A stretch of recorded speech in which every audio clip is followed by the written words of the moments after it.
Uniosp, saúde para toda a vida, apresenta programa Saúde na TV. Oferecimento, Laboratório Gema Galgani, tecnologia e precisão a serviço da saúde. Dentro de 5 segundos, programa Saúde na TV.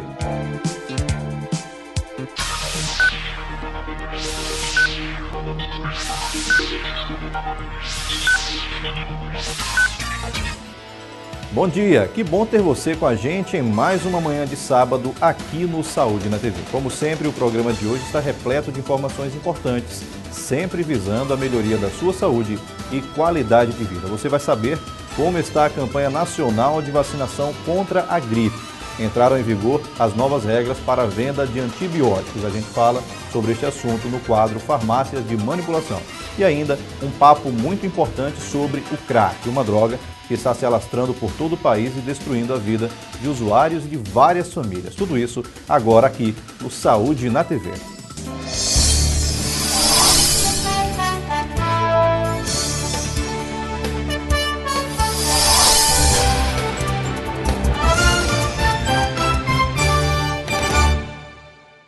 O Núcleo de Atenção à Saúde do Sistema Penitenciário do Maranhão vai comemorar um ano em atividade. O núcleo é voltado ao atendimento dos internos de todo o sistema prisional do estado e tem o objetivo de diagnosticar, tratar e encaminhar casos de média e alta complexidade para os hospitais com a devida estrutura. O núcleo fica localizado na penitenciária de Pedrinhas, em São Luís, e já elevou a qualidade dos trabalhos de saúde desenvolvidos nas unidades prisionais. São disponibilizados aos internos serviços de assistência médica e odontológica, equipes técnicas de enfermagem e enfermeiros 24 horas, além de exames de radiografias e laboratoriais. Os pacientes recebem vacinas, atendimentos na área da saúde preventiva, diagnóstico e tratamento de doenças como hipertensão, diabetes, doenças sexualmente transmissíveis, entre outras. O núcleo realiza também o acompanhamento psicossocial dos aprisionados. A partir de agora, as farmácias terão que se adequar às novas regras para a venda de antibióticos. E, claro, as farmácias de manipulação também terão que se adaptar às novas determinações. Veja mais sobre as normas estabelecidas pela Anvisa no nosso quadro Farmácias de Manipulação. Confira. As regras para a venda de antibióticos em vigor ainda confundem o setor farmacêutico. Um simpósio organizado pelo Conselho Regional de Farmácia de São Paulo discutiu problemas de aplicações das normas no dia a dia dos estabelecimentos. Um dos pontos em discussão foram as exigências de retenção de receita para remédios de uso tópico, como pomadas e cremes antimicrobianos.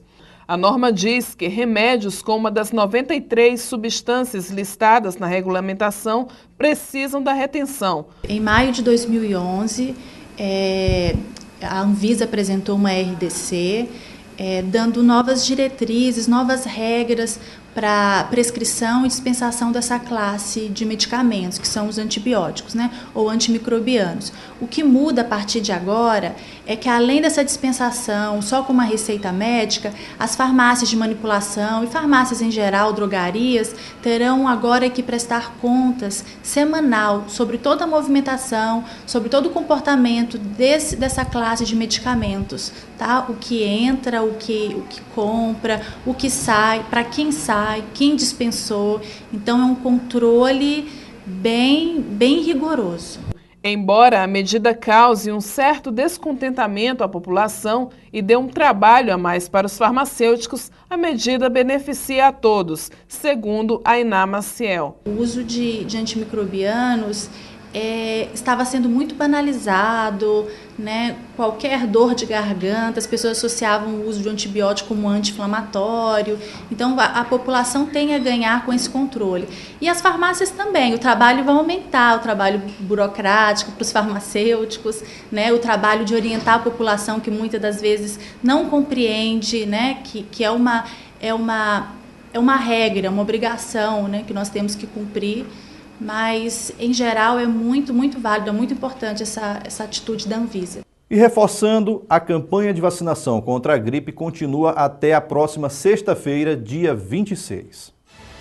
Você está por dentro das novas regras para a venda de antibióticos. No próximo bloco, Saúde na TV traz importantes informações sobre o assunto no quadro Farmácias de Manipulação. E daqui a pouco, depois do intervalo.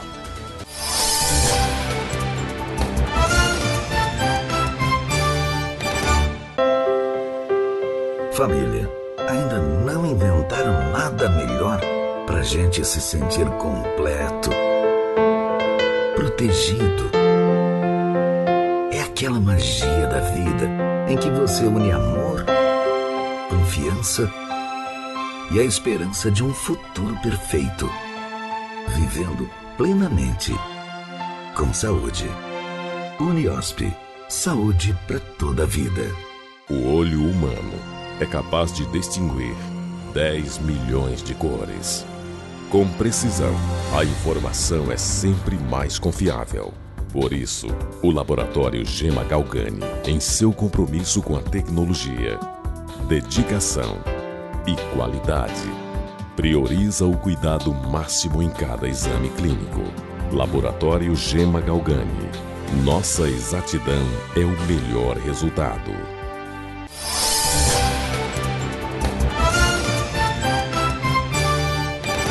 Hoje é o dia D da vacinação contra a gripe. Cerca de 240 pontos de vacinação estão espalhados em São Luís. A campanha nacional de vacinação contra a gripe teve início em toda a rede de saúde do município na última segunda-feira. Idosos a partir de 60 anos, gestantes, mulheres que tenham dado à luz até 45 dias, crianças de 6 meses até 2 anos de idade, população prisional, pessoas com doenças crônicas e profissionais de saúde devem se vacinar.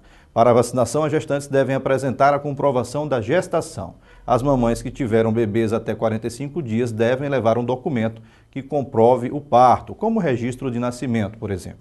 Os pacientes crônicos devem levar a solicitação do seu médico para a aplicação da vacina. A Secretaria de Saúde do município está fazendo também um agendamento para a vacinação em casa de pacientes acamados, sem a possibilidade de locomoção, mas só para este tipo de público. O número para este agendamento é o 3212-8442.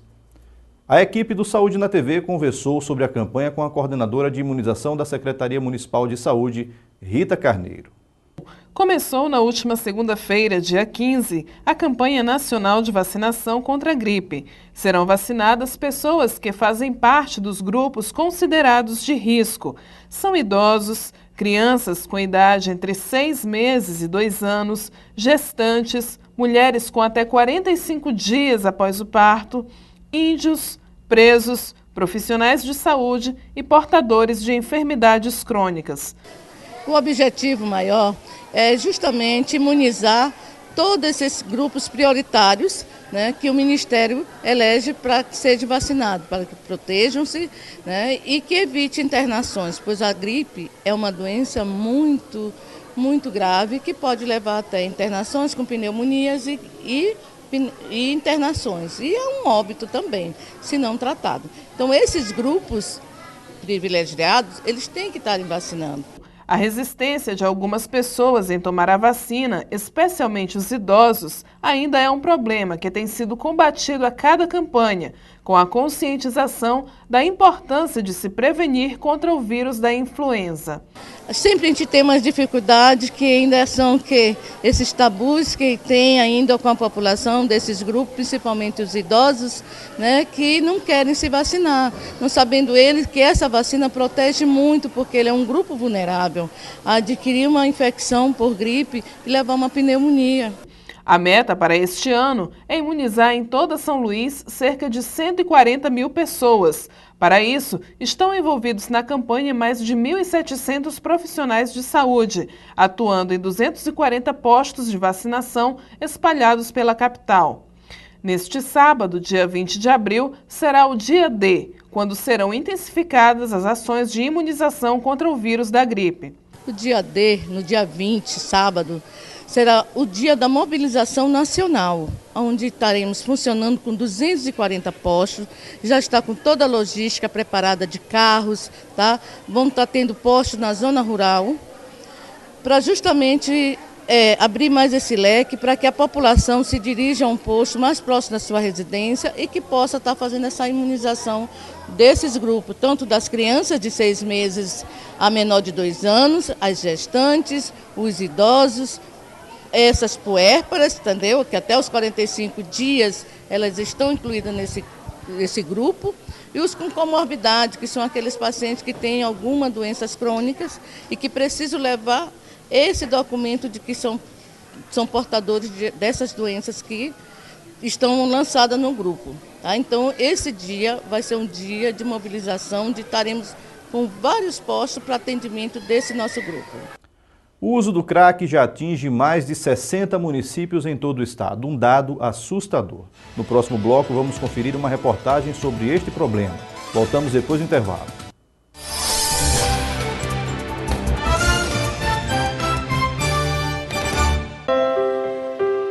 Família, ainda não inventaram nada melhor pra gente se sentir completo, protegido.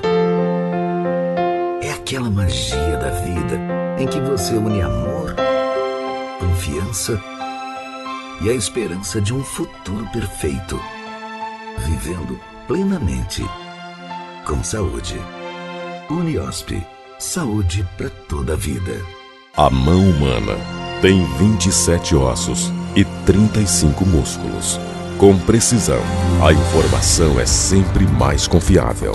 Por isso, o Laboratório Gema Galgani, em seu compromisso com a tecnologia, dedicação e qualidade, prioriza o cuidado máximo em cada exame clínico. Laboratório Gema Galgani. Nossa exatidão é o melhor resultado.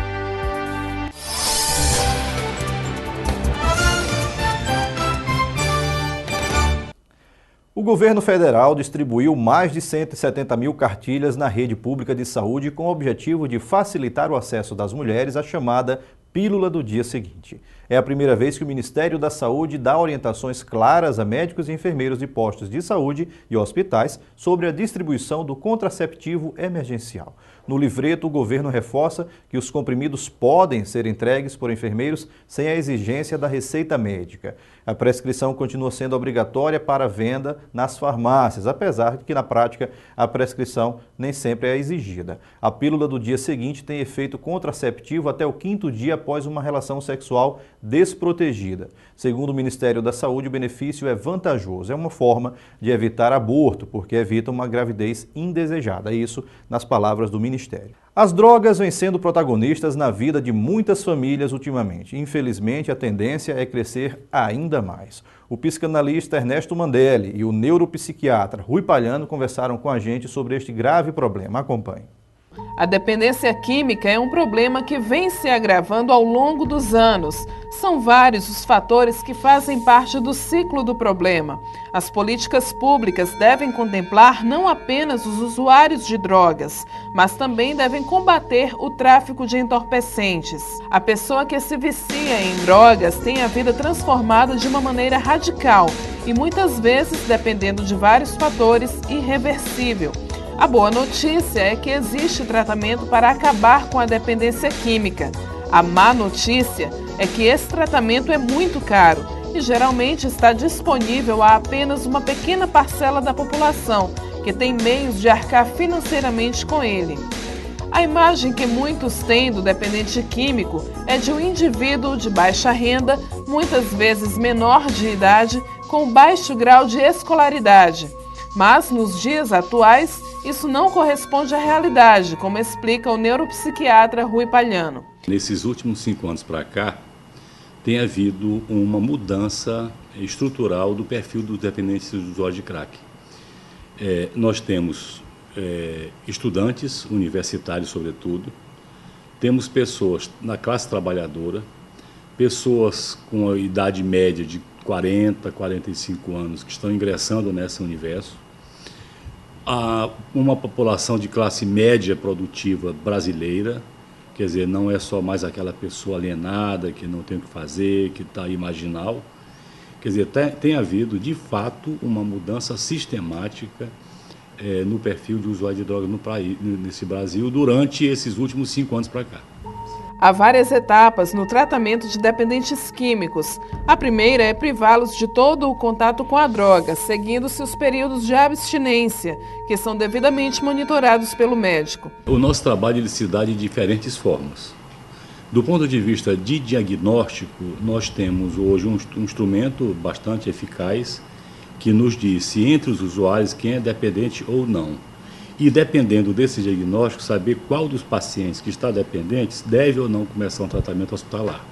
Então isso cresceu muito, porque até recentemente se pensava que todo mundo que era dependente de crack tinha que se internar, e não é. Você tem hoje um crivo que nos garante segurança de dizer vamos internar ou não.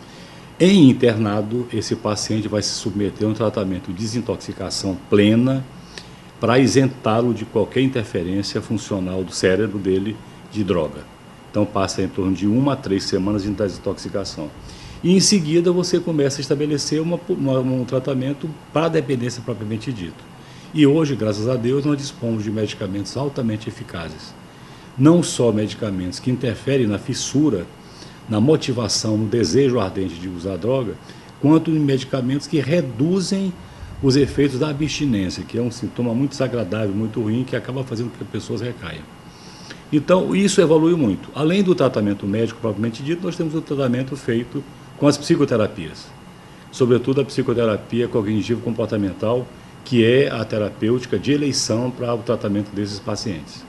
São tratamentos mais longos, deverão fazer tratamento de prevenção de recaída, que é a terceira grande arma que a gente dispõe hoje, é evitar que esses pacientes recaem, já que no universo de dependentes a recaída é um fenômeno absolutamente natural, faz parte até do diagnóstico desses enfermos.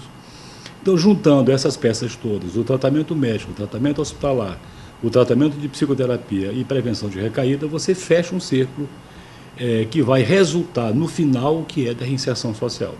É dar um sentido de vida perdido por conta da dependência de droga a esses indivíduos. Os especialistas no tratamento dos pacientes usuários de drogas, além das medicações, lançam mão da terapia cognitivo-comportamental. Estabelecimento de novas regras e forma de pensar. Por exemplo, tem muitas pessoas que estão nesse universo que nem acreditam mais que sejam capazes de sair disso. São tão desvalidos e tão desprotegidos que não... Então, a terapia cognitivo, entre outras coisas, vai fazer com que essa pessoa repense melhor essa forma de vida que está se estabelecendo entre ele e a dependência. Em geral, o que se aconselha é que a terapia cognitivo seja instituída juntamente com o tratamento médico. Quer dizer, os trabalhos sinalizam, mostram que quando você junta as duas coisas, é muito mais negócio do que você fazer só um ou só outro. Mas, em tese, a terapia cognitivo, como o próprio nome diz, te ensina a viver, te ensina a melhorar, a lidar com essa problemática da dependência química. O tratamento dos dependentes químicos tem amparo legal, pois o paciente muitas vezes não entende que necessita de ajuda. Nesses casos, ele é internado contra a vontade. Desde 2001, nós temos uma legislação federal que garante 3 tipos de internação. Chamada internação voluntária. Eu sou dependente, vou a um serviço e me interno porque eu não consigo tratar sozinho. Tem a chamada internação involuntária, que é uma prerrogativa legal que a família e que o médico tem, para poder, mesmo uma pessoa na vigência de um comportamento compulsivo para uso de droga, não querendo se tratar, você, com uma equipe médica bem instituída, você pode conduzi-lo para um tratamento mesmo que ele não queira. Isso é uma prerrogativa legal, a lei diz isso. E terceiro, nós temos a chamada internação compulsória, que é uma determinação judicial. O juiz determina, sempre assessorado por uma equipe médica e psicossocial, que aquele paciente vai se submeter a esse tratamento. Então, são as 3 modalidades garantidas em lei, como você mesmo falou. Quer dizer, existe essa legislação, que é de 2001, portanto tem 13 anos, que garante essa prerrogativa.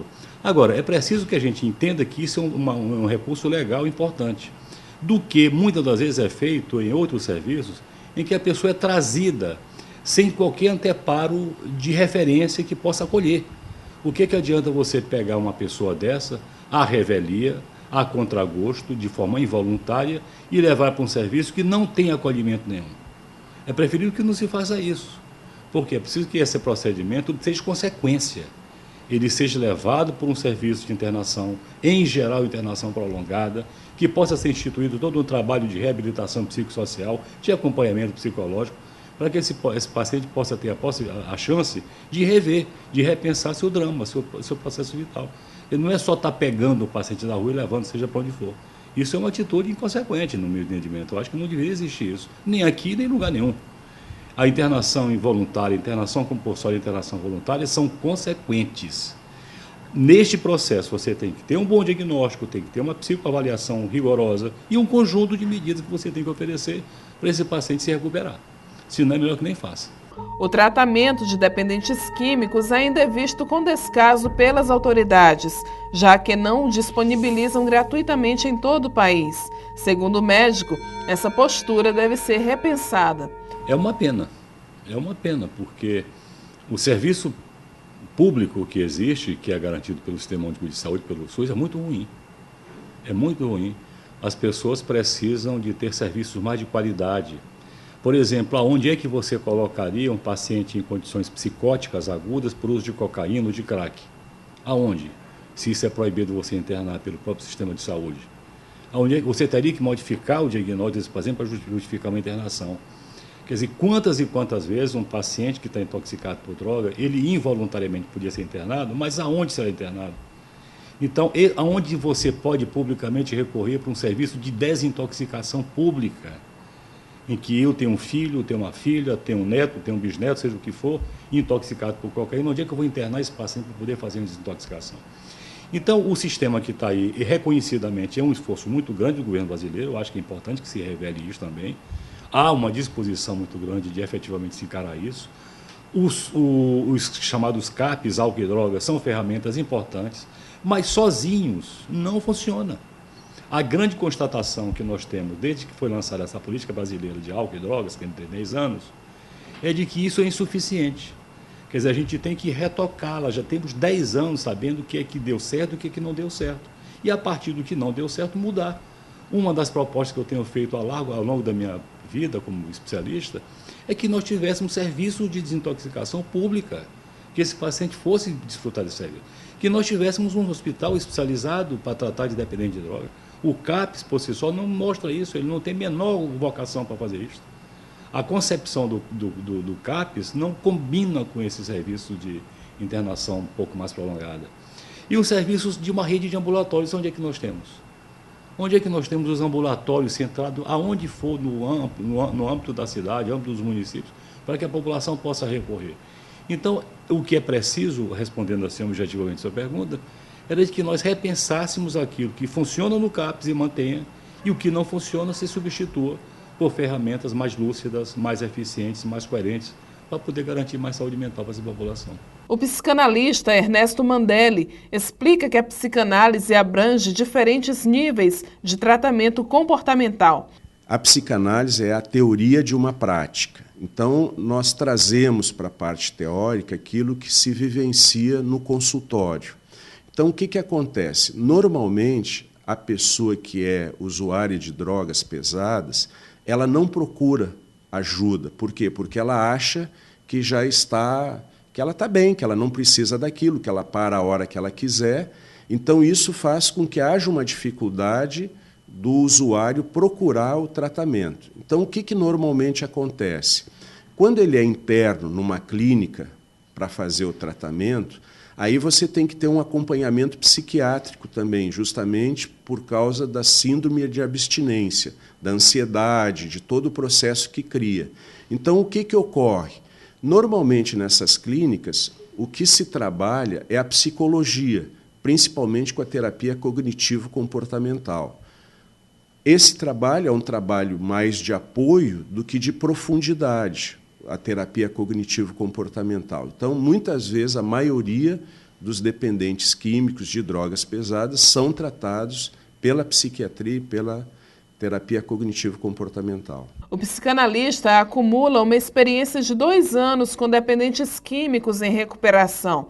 Depois do que viu, a conclusão a que chegou é que é mais fácil prevenir o problema do que tentar medidas paliativas para contorná-lo. E esse aspecto de você prevenir começa desde a infância. Começa a partir do nascimento, você começa todo um processo de prevenção. Porque dentro da visão psicanalítica, nós temos 2 aspectos importantes no dependente químico, né? Seja ele por droga lícita ou ilícita. Nós temos uma fixação no primeiro ano de vida, que é a chamada fase oral, e nós temos uma outra fixação, que é justamente na fase da solução do complexo de Édipo. Porque o que nós observamos na prática, né, nesse trabalho que eu fiz lá com os pais? Que você tem muito mais meninos, né, homens usuários de drogas, do que mulheres. E muitas vezes as mulheres, quando se tornam usuárias de drogas, elas foram induzidas pelo namorado ou pelo companheiro, né? Por quê? Porque normalmente a educação do menino é feita diferente da menina. Então, esse processo de prevenção, ele começa desde o nascimento, do quê? Na maneira do desmame, o quanto tempo mamou, se foi desmamado de forma correta ou não. Então, começa por aí. Depois, por exemplo, o que a gente percebe nessa fase do complexo de Édipo? Que, para a grande maioria dos dependentes químicos, a relação dele com a mãe é uma relação não saudável. Então, esse processo todo faz com que haja, hoje, cada vez um número maior de dependentes químicos. Por quê? Porque a família, aquela família tradicional que nós conhecemos, está sendo extinta, né? Você está tendo as novas famílias, as novas formações familiares, e muitas vezes esses dois fatores, né, que nós encontramos, não significa que quem tem isso se torna um dependente químico, mas sim o dependente químico tem essas duas características, né? Seja mais fácil você encontrar essa estrutura hoje em dia, cada vez mais fácil.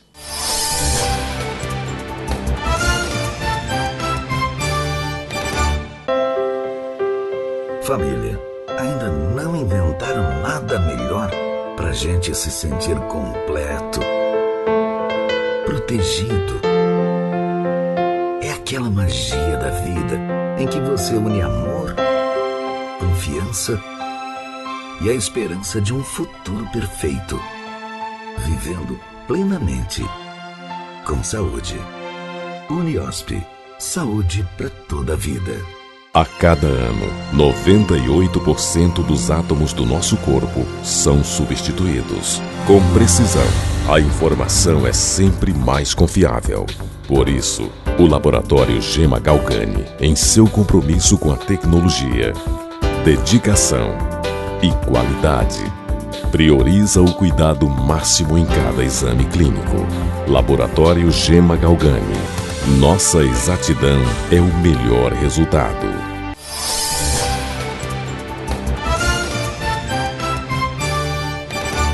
E o Saúde na TV deste sábado vai ficando por aqui. Você pode participar do nosso programa entrando em contato com a nossa produção e dando dicas e sugestões para as nossas reportagens e entrevistas. E lembre-se, nós temos um encontro marcado no próximo sábado, às 7:55 da manhã, aqui pela TV Difusora, no programa Saúde na TV. Até lá, tchau!